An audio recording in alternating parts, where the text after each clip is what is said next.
उसका नाम जिग्नेस है। वो अपने माँ बाप के साथ अलकापुरी में रहता है।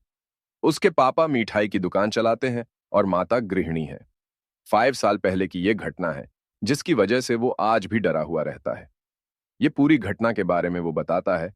इस घटना को याद करके आज भी मेरे दिल के धड़कन बढ़ जाती है। डर के कारण मेरे हाथ भी कांपने लगते हैं। भूत प्रेत और शैतान में मैं कभी नहीं मानता। ये सब बातें बकवास है, ऐसा ही मानता था। लेकिन ये घटना के बाद जब मैं अंधेरी गली में से भी निकलता हूं तो मेरे पैर थड़ थड़ कांपने लगते हैं। आज मेरी ऐसी हालत हो गई है कि आज तक रात को भी सोने के समय घर की लाइट चालू रखकर सोता हूँ। मेरे पाप बहुत ही कड़क स्वभाव के हैं।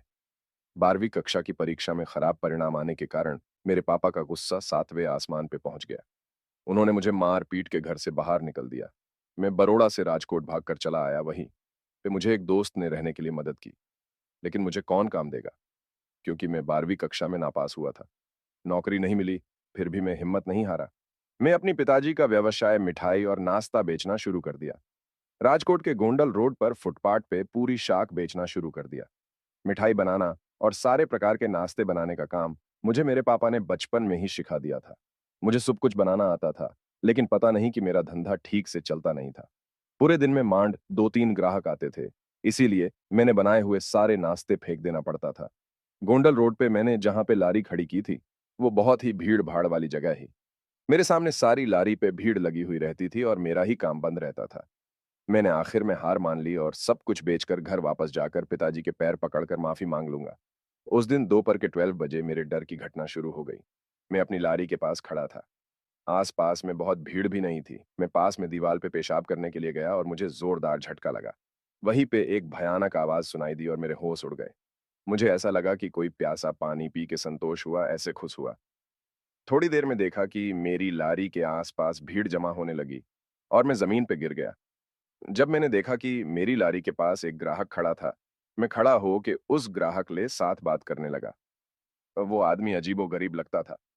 उसने मुझे कहा कि तुम्हारे पास जो भी खाने का नाश्ता है, वो सब मुझे पैक करके दे दे। सामान पैक करने से पहले उसने मुझे पैसे भी दे दिए। मेरी खुशी का कोई ठिकाना ही नहीं रहा।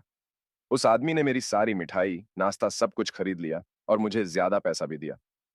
इसलिए मेरी हिम्मत भी बढ़ गई और मैंने वडोदरा वापस जाना टाल दिया। वो आदमी हर रोज आता और मेरी सारी मिठाई और नाश्ता खरीद लेता। एक बार मैं बाहर घूमने गया और उस दिन लारी निकली नहीं थी। दूसरे दिन लारी लेके मैं काम पे पहुंचा तो वो आदमी मेरी सामने आके खड़ा हो गया और गुस्से से लाल होके मेरे सामने घूरने लगा।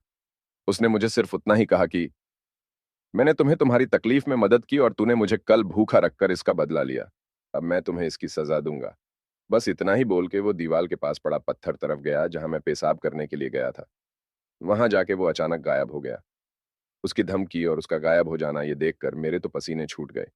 उसी क्षण मैं लारी वहीं पे रखकर राजकोट की टिकट लिए बिना वडोदरा चला आया। पिताजी से माफी भी मांग ली।